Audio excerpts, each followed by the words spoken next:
Bom dia ou boa tarde. Bonjour ou bon après-midi.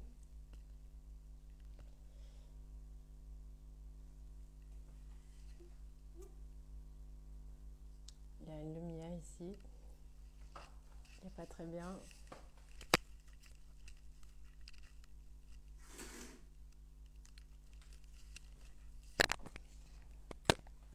Bon, là ça va mieux. Bom dia, boa tarde. Aujourd'hui c'est la première live que j'ai fait. Comme je vous dis dans les stories, je vais faire 10 lives pendant 10 jours. Et aujourd'hui c'est la première.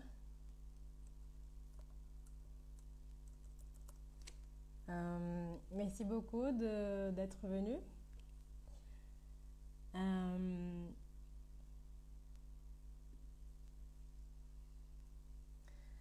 Les sujets d'aujourd'hui sont les verbes ser et estar.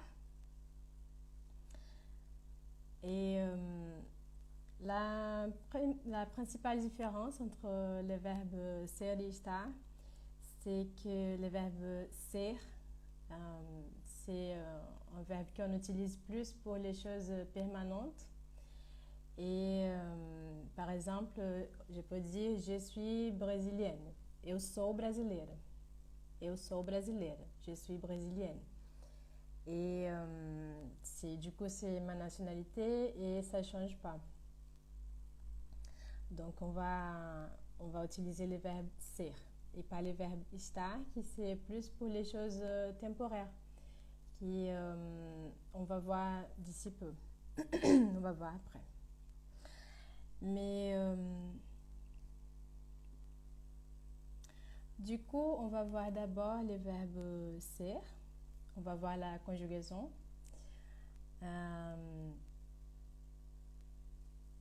Oi, Lucy, tudo bem? Minha mãe e a mamãe ici. Alessandra, oi Alessandra, oi Ale, oi Nicote. Merci beaucoup à vous d'être ici. C'est ma première live, c'est la première live que j'ai fait. Bon, du coup, on va voir la conjugaison du verbe ser. On va dire eu sou, je suis, eu sou. Você é, tu é, você é. Ele, ela é. Ele, ela é. Il est, elle est. Nós somos. Nós somos, nous sommes. E vocês, eles são. Vocês, eles, elas são. Vous, vous êtes. Ils sont, elles sont. Vocês são. Eles são. Elas são. Et par exemple, eu sou professora. Eu sou professora. Je suis professeur. Eu sou professora. Du coup, on a déjà vu une utilisation du verbe ser qui c'est pour les professions. Donc, comme j'avais dit, le verbe ser, on utilise pour les choses qui sont permanentes, c'est-à-dire qui ne sont pas temporaires, qui changent pas très facilement, comme la nationalité. Eu sou brasileira, je suis brésilienne. Ma nationalité, elle ne va pas changer facilement. Peut-être je peux changer de nationalité, bien sûr, mais ce n'est pas quelque chose qu'on change comme ça d'un jour, d'une heure à l'autre. Donc, quand on va regarder le verbe estar, on va voir que c'est assez différent. C'est pour les choses vraiment temporaires. Un autre exemple, ele é francês. Ele é francês. Il est français. Ana é canadense. Ana é canadense. Ana est canadienne. Ana est canadense. Après, du coup, vous pouvez mettre sur les chats quelle est votre nationalité. qual é a sua nationalité. Vous pouvez écrire, ah, je suis brésilienne, je sais qu'il y a des brésiliennes ici, je suis française, eu sou francesa, eu sou francês. Vous pouvez l'écrire. Après, on utilise aussi le verbe estar. Pardon, on utilise aussi le verbe ser. Pour les professions, pour parler de ta profession, par exemple, eu sou professora. Je suis professeur, eu sou professora. Ou eu sou médica, je suis docteur, eu sou médica, feminino. Ou eu sou médico, masculino. Eu sou advogado, eu sou engenheiro. Então, para as profissões também, pour les professions, on va utiliser le verbe ser. Parce que pareil, tu peux changer de profession, mais c'est quelque chose qui, c'est plus, c'est pas vraiment qui change très rapidement, très facilement. Autre utilisation du verbe ser, c'est pour les caractéristiques permanentes. Par exemple, eu sou baixa, je suis petite. Eu sou baixa. Você é inteligente. Tu es intelligent. Você é inteligente. Et on utilise aussi pour parler de tes origines, d'où tu viens, de quel pays. Par exemple, eu sou do Brasil. En français, ce serait je viens du Brésil. Eu sou do Brasil. Tu peux dire aussi eu sou da França. Eu sou da França. Ou eu sou do Canadá. Eu sou do Canadá. Eu sou da Suíça. Je viens de Suisse, je viens du Canada. Tout ça, c'est en portugais, on va dire eu sou. Eu sou da França, eu sou do Canada. Eu sou da Bélgica, je viens de Belge. Eu sou da Bélgica. Et du coup, pareil, vous pouvez mettre sur les commentaires. Je peux pas voir s'il y a des commentaires. Mais vous pouvez mettre sur les commentaires aussi. Oi, Bereduce, Andrea. Pareil, vous pouvez mettre sur les commentaires d'où vous venez. Comme ça, je peux vous connaître un peu plus. Oui, du coup, c'est ça. Les verbes ser, c'est plus pour les choses qui sont plus permanentes, comme la nationalité, profession, caractéristiques permanentes et les pays d'origine. Pareil, on peut utiliser pour parler de la religion, si vous avez une religion. Ah, eu sou católico, je suis catholique. Eu sou ateu, je suis ateu. Je sais pas trop comment on dit ça. Mais pour les gens qui n'ont pas de religion, eu sou ateu, eu sou ateia. Ou eu sou evangélico. Eu sou budista, je suis bouddhiste, etc. Du coup, tout ce qu'il y a cette caractéristique plus permanente.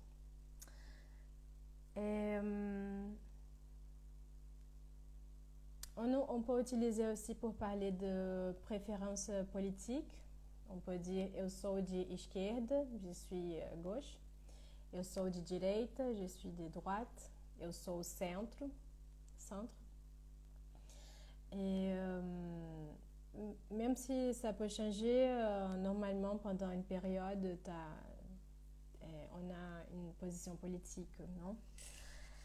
Et maintenant, les verbes estar.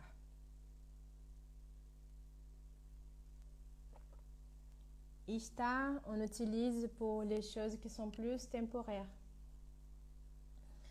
Par exemple, eu estou na França. Je suis en France. Eu estou na França. Comme vous avez remarqué, il y a un seul verbe en français, c'est le verbe être. Je suis professeur, eu sou professora, je suis en France. Eu estou na França. En portugais, on a les deux verbes différents pour ça.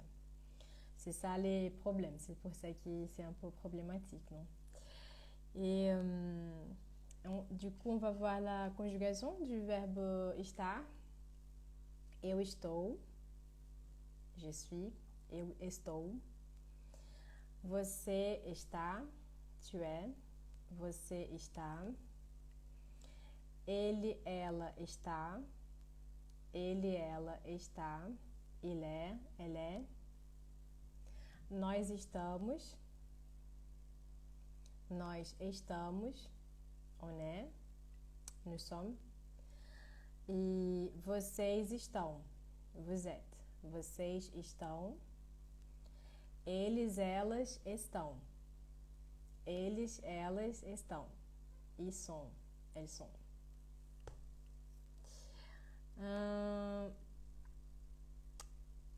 Por exemplo, então, nós usamos, par exemple, pardon, on va utiliser le verbe estar pour parler de état temporaire. Par exemple, eu estou feliz. Eu estou feliz. Je suis contente. Parce que ça peut changer. Maintenant, je suis contente, mais tout à l'heure, je peux devenir un peu triste. Donc, eu estou feliz. Julie est fatiguée. Julie está cansada. Julie está cansada. Julie est fatiguée. Après, on peut utiliser aussi le verbe estar. On peut utiliser pour parler de la position dans l'espace.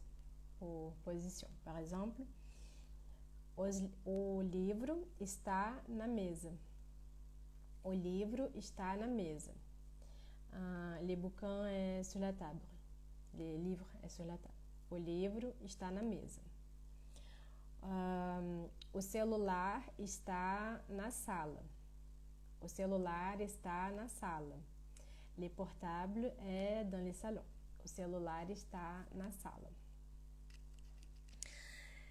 Et donc ça c'est temporaire aussi parce que ça peut changer très facilement, très rapidement. C'est pas comme la nationalité qu'on avait vu avant.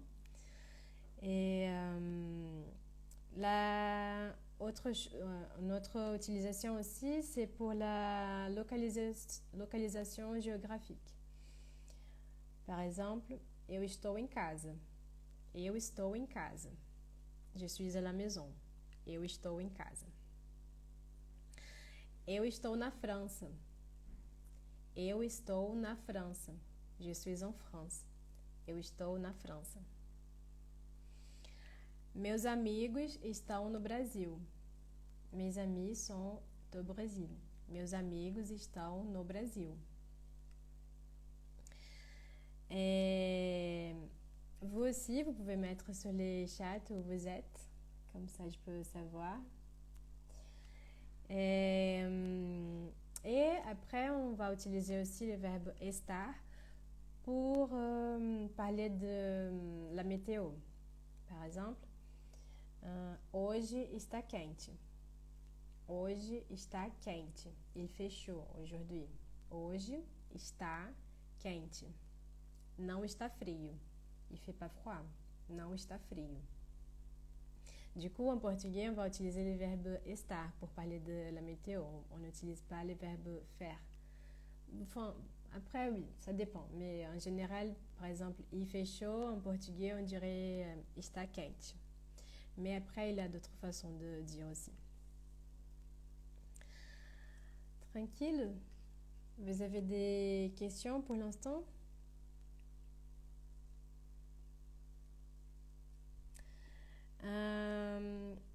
Une observation, c'est que le verbe estar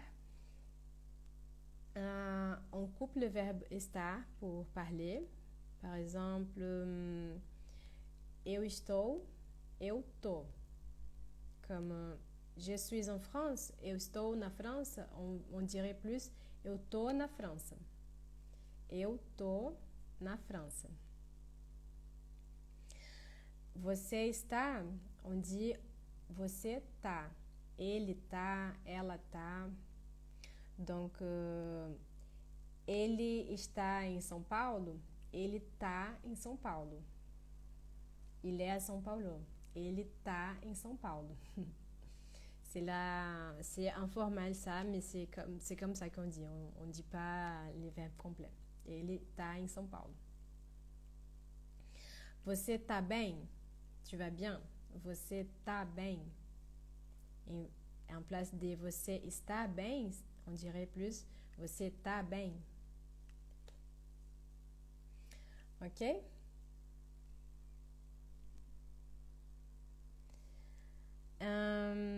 Après, je voudrais vous dire quelques adjectifs aussi qu'on utilise avec le verbe avec les verbes ser ou estar. C'est par exemple avec le verbe être. On peut dire ser bom, ser mal, ruim. Ser feio, feio é moche. Por exemplo, ele é feio, ele é moche. Ou ser bonito, ela é bonita, ela é belle. Ela é bonita. Ele é pobre, ele é pauvre. Ou ela é rica, ela é riche, ela é rica. Simpático, você é simpático, ela é simpática. Autre adjectif qu'on utilise aussi avec ser serait legal. Par exemple, o livro é legal, le livre é cool. Ou o filme é legal, le film é cool. Legal, e o contrário é chato. Le contraire é chato, chiant. O filme é chato. Le film est chiant, c'est pas intéressant.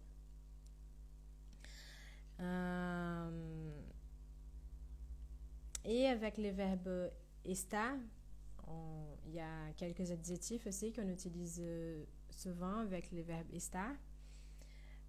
Sont par exemple estar bem, eu estou bem, je vais bien. Le contraire mal, mal, bem e mal. Eu estou alegre, je suis heureuse. Ou eu estou triste, je suis triste, eu estou triste.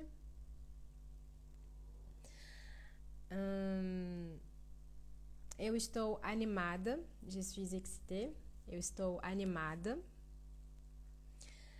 E le contraire, eu estou desanimada. Eu não estou animada, je suis pas excitée. Eu estou desanimada. Eu estou cansado, e o contrário, descansado. Je suis fatiguée, ou je suis pas fatiguée. Eu estou cansada, ou não estou cansada. Voici quelques adjectifs qu'on peut utiliser avec ser ou estar. Mais faut penser toujours quand est-ce qu'on utilise, c'est surtout avec la nationalité, comme j'avais dit au début. Si vous avez entré après pour la live, vous pouvez rattraper après parce que ça va rester enregistré. Et du coup, là, c'est surtout pour parler de ta nationalité. Eu sou francês, eu sou francesa. Eu sou canadense, eu sou belga. Sou brasileiro, ele é brasileiro. J'avais dit aussi pour parler de la profession, pour la profession. eu sou professora, je suis professeur, eu sou professora. J'avais dit aussi pour parler des caractéristiques permanentes. Eu sou baixa, je suis petite, você é inteligente, tu es intelligent. Mais après, vous pouvez regarder encore la vidéo si vous avez arrivé après. Pour parler de ton pays d'origine aussi, je peux dire eu sou brasileira ou eu sou do Brasil. Je suis brésilienne ou je viens du Brésil. Eu sou brasileira ou eu sou do Brasil. Et le verbe estar, c'est temporaire. Non, on va parler pour des choses temporaires, pour la localisation surtout. Eu estou na França. Je suis en France. Eu estou na França. Meus amigos estão no Brasil. Mes amis sont au Brésil. Du coup, voilà. C'est ça. Si vous avez des questions, vous pouvez mettre sur les commentaires. Je vois qu'il y a d'autres personnes qui sont en train d'arriver maintenant. Ivo, André. Oi, André. Arthur, tudo bom, Arthur? Du coup, si vous avez des questions, vous pouvez mettre sur les commentaires. Si vous avez arrivé après, vous pouvez regarder après la live, elle va rester enregistrée. Et bon, mais du coup, c'est ça. Je voudrais avoir fait cette live sur YouTube aussi aujourd'hui pour pouvoir partager mon écran parce que sur Instagram, c'est pas possible de partager l'écran. Mais comme c'était la première fois que je faisais, YouTube, il demande de 24 heures pour vérifier ton compte, tout ça. Du coup, c'était pas possible, mais probablement demain, ce sera bon. Demain, j'ai fait un autre live aussi. Les sujets, c'est la préposition « en ». C'est comme la préposition « dans » en français, plus ou moins. Mais normalement, ce sera bon pour YouTube demain. Vous pouvez regarder là-bas si vous le souhaitez. Pendant mes cours, je ne parle pas en français comme ça. Les cours sont en portugais parce que c'est la meilleure façon d'apprendre la langue. C'est dans la langue qu'on est en train d'apprendre. Mais sur les réseaux sociaux, j'ai des personnes de différents niveaux. Du coup, pour ça, je préfère expliquer en français. Comme ça, tout le monde peut me comprendre et tout le monde est gagnant. Mais en parlant des cours, la semaine prochaine, je vais faire un cours d'essai gratuit. C'est comme un de mes cours dans mon programme de portugais. Ça va être un cours sur Zoom. Et donc, c'est un cours fermé, c'est un groupe fermé. Il y a des limites, il y a un nombre limité pour des personnes qui vont pouvoir participer. Du coup, si vous êtes intéressé, envoyez-moi un message, un DM que je vais donner plus d'explications, plus d'informations. Mais pendant cette semaine, je vais aussi vous envoyer plus d'infos ici sur Instagram à propos de ça, d'accord? Tudo bem? Há quanto tempo você está na França, Grazi? Alors, ça fait 5 ans Ça va faire 5 ans que je suis avec mon mari. On n'est pas mariés depuis 5 ans. J'ai dit, ça fait 5 ans qu'on se connaît. Du coup, ça fait 5 ans que je vis en France, mais avant, j'étais entre la France et le Brésil. Je venais, j'ai resté 3 mois, 1 mois, ça dépend. Après, j'ai retourné au Brésil. Et là, ça va faire 1 an en juillet que je suis en France. Là, ça fait 10 mois, 11 mois. Ça va faire 11 mois que je suis en France définitivement. Ça fait pas très longtemps. Voilà, c'est ça. Du coup, merci beaucoup pour tous qui sont venus, pour vous qui sont participés aujourd'hui. C'était un grand plaisir et j'espère que ça vous a aidé un petit peu. et j'espère que vous avez bien aimé. Muito obrigada. Ademã. Até amanhã.